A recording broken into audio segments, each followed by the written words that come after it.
Right, well, here we are, and it's a very special edition of the Guide to Games Room.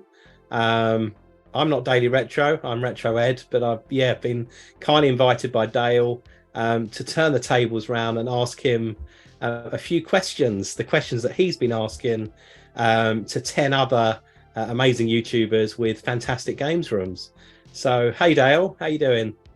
Hey Ed, yeah, good. Thanks. Thanks very much for doing role reversal tonight.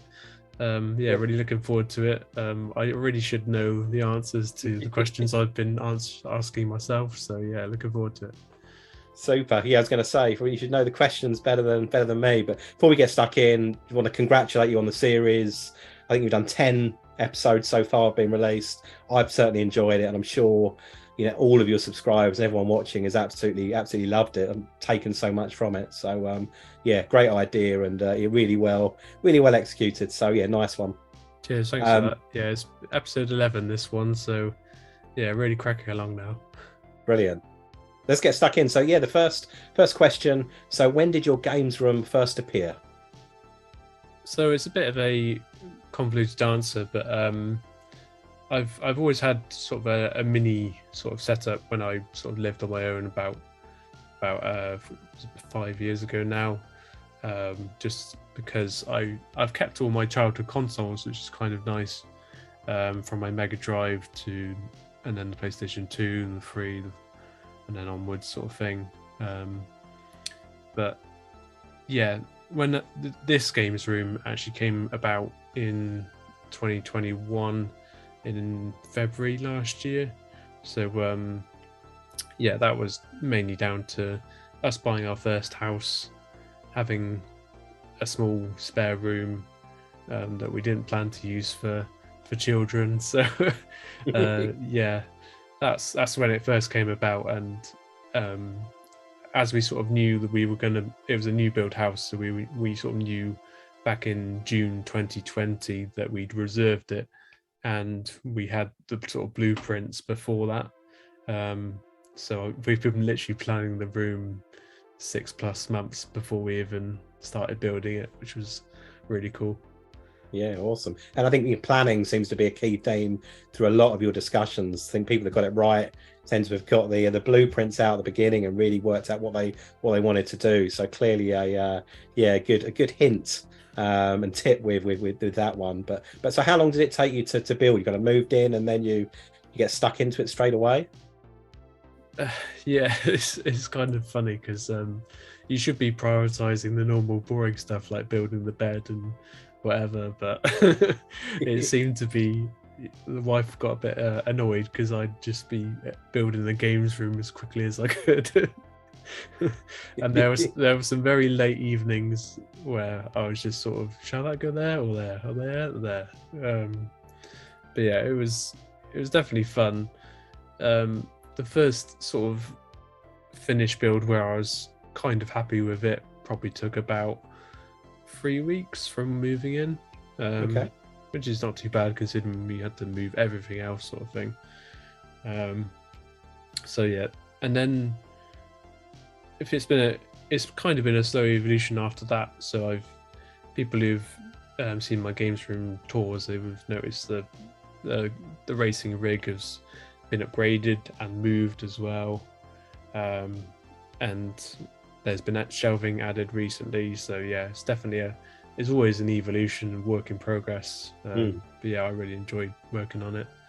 Yeah, excellent. Yeah, one of those things you just always want to kind of tinker and enhance and move around. From my perspective, I think it's ever quite done. But excellent. So, I mean, where did you take the inspiration for your games room from? Was it kind of other YouTubers, other things that you'd seen? Yeah, there was definitely a lot from YouTube. I can't say I watched like a lot of UK YouTubers before I sort of started building the games room, because I sort of started my channel soon after building the room. Um, it was mainly watching the bigger channels and just seeing how much passion goes into it. Channels like Metal Jesus Rocks is the obvious one, but there were other ones like what's his name? Retro Ralph and Retro RGB.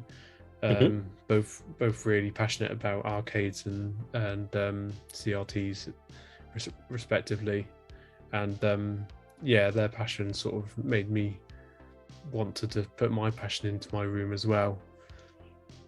Excellent. So kind of, yeah, motivating factors. And I know what my kind of favorite item is, but it may or may not be what you're going to say. But what is your favorite feature or item within your games room? It kind of changes. So yeah, the item is, no surprise, is probably the racing rig. Snap. Yeah, yeah. It's last year after I finished building the games room initially. I was like, right, we've got a bit of money left over after moving house. It wasn't quite as expensive as we thought, so I was on a cheap Playseat Evolution with a cheap Logitech wheel. Had a couple of cheap mods in it, but it was only sort of worth 500 quid total, which isn't a lot for a sim rig.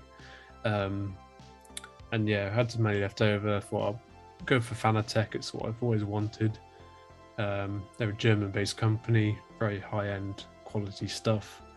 Probably spent between three and a half grand on it. Wow. Okay. And yeah, it's the difference from a cheap rig to something like that is immense. You go from hardly feeling the road sort of thing through the wheel to feeling absolutely everything. A really good example of that was I do Dirt Rally 2 esports championships. Mhm. So at one point I didn't qualify for world championships, but I came close. I was in the top 30 in the world for one of the events. Wow. Incredible. But I had more success with some local motor club stuff. So I'm a member of Cheltenham Motor Club, and they have sort of links with other motor clubs in the region, the southwest.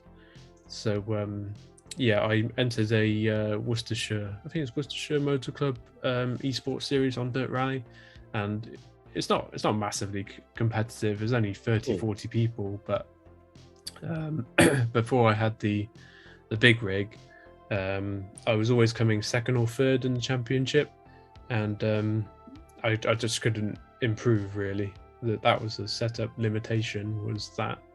And as soon as I got on the big rig, literally a week after it all got set up, I won my first ever championship, because I'd sort of been doing okay in the championship, and then suddenly I won this rally, and the guy who was leading crashed out of it, because it was Rally Finland. If you've ever heard of Rally Finland, it's basically just flat out over huge jumps all the time, so it's really easy to go wrong. But yeah, on the new rig, I could suddenly feel going over a crest and feeling the suspension load through the wheel, which is a very weird sensation. But yeah, the technology involved is really, really good. Yeah, and that's superb. So hopefully you'll be getting more trophies around the games room and other paraphernalia. But yeah, something I've always wanted to try. But it sounds amazing. Particularly, I mean, you take to the next level, and then you're getting that feedback and almost the prompts and the triggers that sounds like in your case really helped you further enhance your racing. So awesome. Yeah, it didn't give a massive reward. I think if you win a championship, I get like a 20 quid Amazon voucher, which I have twice now. Okay. It cost me 5 quid to enter, so only 15 quid up. You're up a little bit. It's all about the taking part, but nice. Yeah, definitely. And just quickly on the feature side of things, I kind of want to cover it as well, but yeah, go for it. It's definitely the other side of the room, which is obviously the retro consoles and the modern consoles. The way I wanted to set it up was, you turn on a console, it'll come on the TV instantly, and I don't want to be fiddling with cables, so I've pretty much everything has an HDMI output and its own individual on-off switch for the power. so there's no confusion. And yeah, it is really relaxing being able to go in the games room and not have to unplug things to be able to get playing, sort of thing. You just some evenings you think, right, I want to play that. You want to just sit down and be playing within a minute. You don't want to be faffing around, sort of thing. So yeah, that's definitely a favorite feature of my room, because yeah, I come in here to relax, and I'm sure a lot of other people do in their games rooms. So yeah, it's something Definitely. you want to minimize ready to stress. play. Ready to play. You don't want to be, yeah. I probably learned a few things from that. A bit of Spaghetti Junction, working around some of the leads and the wires. So it's good if it's kind of always on, always ready to go. Brilliant. Yeah, it's definitely easy to do, but you've got to do a bit of research, because obviously the older consoles need things like RetroTink Rad2X upscalers, and you need a good powered HDMI switch as well to support the lower resolutions as well as the higher. If you buy the sort of passive cheap HDMI switches, they're only I think they only support 720p and upwards. So if you've got any upscalers for the older consoles, say the Mega Drive or the N64, they're not even going to work with that thing. So worth investing in every now and again. But have you got is a fair bit of cabling on the go? But just when I see you do your videos, you've got the backdrop, you've got the consoles, everything looks remarkably neat. I put it that way. But is there kind of cabling kind of neatly hidden away? And yeah, there is definitely room for improvement. There is sort of a pool of wires at the bottom, but it's directly sort of behind the HDMI switch and the power at the bottom. So you'd have to make an effort to sort of see it. But all the cabling sort of goes up quite neatly up the Kallax units with some cable clips and Velcro ties. So if you were to look at the Kallax like you would head on, then you're not going to see anything, which is a nice aesthetic. Yeah, excellent. Right, and we've been throwing around a few numbers, so this may have already been answered. But the most expensive item in the games room. Yeah, so it's obviously the sim rig, but the thing. Is it an area you see yourself? It kind of enhancements or improvements? You're going to put more money towards it, or at the moment you kind of happy, or is it one of those things where there's always going to be, I don't know, new kind of items and innovations and things that might maybe make it even better? I think there's definitely a couple of things I've got my eye on, but nothing sort of massive. The most expensive item out of the actual whole rig is the wheelbase, which is the bit that everything plugs into, and the wheel is actually separate, plugs into. I'm eagerly awaiting a new Fanatec wheel to be released, which is they've been doing a lot of replica models of like real racing cars, but they this year, or possibly next year now, they're releasing a replica wheel of the current Ford M Sport World Rally car. So I'll definitely be getting onto that, because I just love rally, and it's like the first. They have done WRC sort of WRC game official wheels, but they're quite cheapish, and they don't support the high power torque out of the wheelbase. So yeah, it'd be really nice to have a really high quality rally dedicated wheel. At the moment, I've just got a BMW wheel, which is nice, but it's not my thing, if you see what I mean. But excellent. Yeah, I think that's going to be fairly expensive when it does come out. That the wheels themselves are usually around the £300 mark. Wow. Yeah. It's just because of the quality of them. Like you use a Logitech and they've got the cheap leather around them, and they do wear really quickly, whereas these wheels are made of like proper suede and full on metal and magnetic shifters, and yeah, they're not not cheap items. Yeah, I guess it's just try and get you as close to the real thing as Yeah, possible through simulation. So yeah. yeah, some of these things, yeah, you fortunately need to put your hands in your pockets if you really want to go the whole hog and reap as much benefits from it as one can. But no, it's exciting stuff. I would love to certainly to drop by your house and give it a go. Absolutely love to. If Yeah, you brilliant. ever Gloucestershire way, then you're more than welcome. Yeah, cheers. Sure, I'm sure I'll be taking you up on that. Cheers. And yeah, again, this we'll see what your answers for this. Otherwise, I might have to ask for a secondary response. But what do you play most in the games room? Surprisingly, it is not the sim rig, to be honest. Okay. Yeah, I much prefer most evenings to just sit and play one of the older consoles. Most recently, been playing a lot of PlayStation 2, just because of the Defender controller. Really, it's put a new lease of life into the PS2, and can use it for the PS3 as well. But probably the console I play most is probably the PlayStation 3. The PlayStation 3 was a console for me that I had was one of the first consoles I sort of had after leaving home into my first flat, and just played the hell out of it for years. Mentioned on my channel before, I just absolutely love my RPGs, and there's so many good RPGs on the PS3, like Kingdoms of Amalur and Dragon Age series. Yeah. Yeah, loads. Yeah, the PlayStation 3 just has an amazing library, and it's not my oldest console. My oldest console is the Mega Drive from my childhood, but yeah, the console I play most is the PlayStation 3, and it still surprises me to this day. You find titles for it that are just like PS1 or PS2 remasters for PlayStation 3. Things like the Jak and Daxter trilogy and Ratchet and Clank, and I'm playing Need for Speed Carbon, which is from PS2 at the moment on the PS3. Okay. And yeah, they look incredible.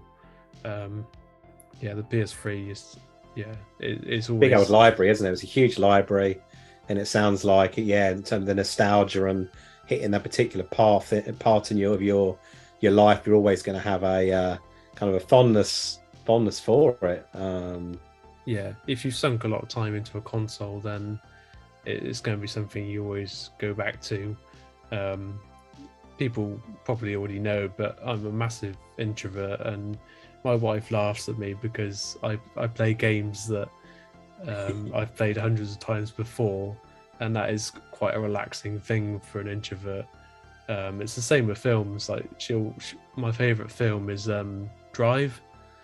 Okay. And it's quite a violent film, but she doesn't like it. But yeah, the Ryan Reynolds one, is that the? I think he's he looks like Ryan Reynolds. Bit of a lookalike. Yeah, 1 second. Drive actor. Well, the guy sitting on the car bonnet on the cover. Ryan Gosling. Ryan Gosling. Oh god, yeah. Two Ryans, the Ryan twins. Yeah, but yeah, back to that point. I watch the hell out of that film. If I've got nothing else to watch, I'll just watch that sometimes because it's just my favorite film to watch. Kind of comforting, it's just a comfort film. It's you always go back to what you know sometimes.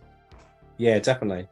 Yeah, and on the Defender controller point, I know it was one of your recent kind of pickups and a little plug, but I think that's going to appear in one of your upcoming videos. So again, I look forward to watching your review of that piece. Yeah, I literally recorded that review today. So yeah, okay, hot off the press, always good.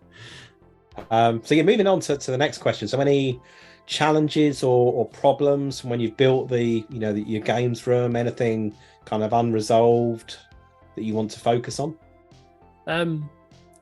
Yeah, there's a few things. I'm kind of looking at it. Kind of leads on to the next question, but I'm kind of thinking of changing my setup ever so slightly soon, whereby the analog consoles, so the things that don't have digital outputs, I want to buy the RetroTink 5X and have them all going into that, just because it's such an amazing piece of kit, and I am a techie and I'm massively sort of wanting to get that high-tech solutions if I can.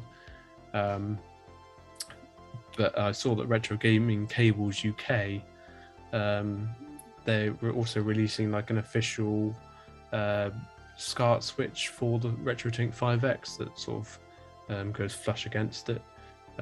So I think that would be a really nice aesthetic to have that sort of possibly even wall mounted with all the old consoles going in and into it.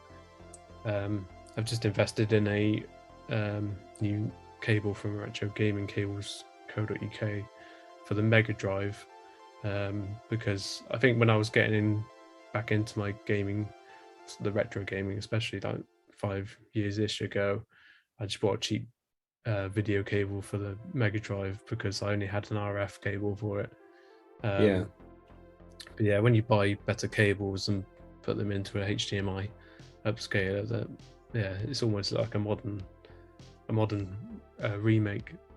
Yeah, I think probably general rule of thumb, all kind of audio visual, it does pay to get good cables, good leads. But in terms of problems, the only real things that I came across, because I did a lot of research before I sort of put the room together, the only massive problem I had was the GameCube. So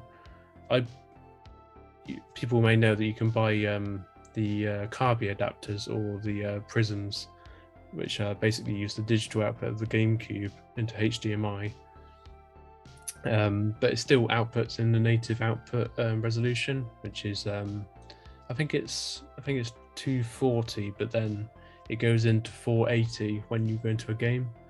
But because it boots into 240 initially, I plugged it into a cheap HDMI passive switch initially, and it just didn't work, and I was just so confused. I was like, turning the GameCube on and plugged it into these switches, and that goes into my master HDMI switch, which I know has no problems because I plugged it in directly into the master switch and it all worked. And I was like, why doesn't this work? And then I soon realized it's just because cheap unpowered switches don't have lower resolution support. So that was definitely a gotcha, but it had me pulling my hair out for quite a while. These things come to test us, but apart from the RetroTink, which obviously sounds like it'll be quite a transformation, but any other upcoming changes or other things on your mind as it relates to the games room? No, apart from that, I'm trying to sort of move my room into more of a I work in computers in my real job, and spend a lot of my times in server racks. So I was kind of thinking, I've started doing it just to see if it works, but I'm going to sort of pull the TV Kallax and the console Kallax a bit forward, and that then gives me like a permanent access way to get down the back of it. And obviously that'll probably make me like tidy up the cables even further, because you want it to look good, and you don't want people to walk into your games room and see a massive shit show of cables on the floor as the first thing they see. So I'm sort of toying with the idea of that at the moment. Obviously it will reduce the sort of the room size a little bit because of that. So I've only pulled it forward another like 30 centimeters, just enough for me to sort of be able to walk down there. But I'm not really sure if it's going to stick yet. One of those things to try. It doesn't, you can always reverse it, but in principle sounds like a good idea. I mean, I should be good at doing cabling properly. And when I do see, like, I call it cable porn, my wife finds it really weird, but as a techie, you sometimes go into a certain server rack and you're like, oh bloody hell, this is a mess. And then you go into another one and you're like, bloody hell, whoever put this together is a genius. Oh, brilliant. So yeah, I'm kind of going for that aesthetic. Definitely, yeah, I need some consultancy around here. I won't use a porn word. Brilliant, loving it. Looking for that. Yeah, it'll be trending later on Twitter, I'm sure. Yeah, hashtag cable porn. Awesome. Let's move on. Next question. Any tips for people who are thinking about building a games room? What kind of any advice that you'd hand to those souls? Definitely influenced by listening to people's answers from doing this series, but it's definitely make your room functional before anything else. The most frustrating thing with building a games room is coming into your room, wanting to play something and not being able to. Even if your room's not finished and you know it's not finished, you just want to play sometimes. So don't focus on rushing to finish your room if you're doing it from scratch, sort of thing. Always make it functional first, and sort of do some research on solutions to get your consoles plug and play, if you see what I mean. As I mentioned earlier, I've got all my consoles on power strips with on-off individual on-off switches, and the HDMI switch is always on and just goes into one HDMI in the telly. So I literally get the telly on, put the power on the console I want, press on, take the controller out the drawer, and I'm ready to go. And that is one of the most satisfying things, and something that is definitely my top tip, is make your room functional. Obviously, you don't need to be having all these HDMI upscaler solutions. A lot of people do just go with the older consoles going to CRT, and the modern ones going to HD TV. And yeah, that's definitely the way to go if you're not sort of wanting to get everything into one TV. Bro, yeah, really good recommendation, and sounds like a must-have. Yeah. For any newbies, setting up their games room. So, yeah, well, that kind of concludes your questions. But I'm going to be really cheeky because I'm in the chair today. So I'm going to throw you a bit of a bonus retro ed question, and it's really around the series. So you've spoken with so many people. I've seen some fantastic rooms. Has it made you reflect on your own room? And if so, any kind of changes in mind? Any kind of inspiration? Yeah, it's made me want a CRT. Yeah, there's been a lot of people who have taken influence from. It's like I say, it's made me want a CRT, but it's not just that. It's made me want to make my consoles a bit more pure. So at the moment, I've got individual upscalers going out of all my old consoles. And the dream is, I think, now to have a CRT and a HD TV, but also be able to sort of switch between playing on CRT and playing them on the HD TV, the same console. So that's definitely the dream. It's definitely achievable, I think. But yeah, it's made me sort of think about how I go about that. I'm really impressed with everyone's collections I've interviewed for as well. And it's made me even more passionate about collecting for my own collection as well. So that's definitely rubbed off for me. Excellent. And that's it. That's all the questions. Again, congratulations. Such an awesome series.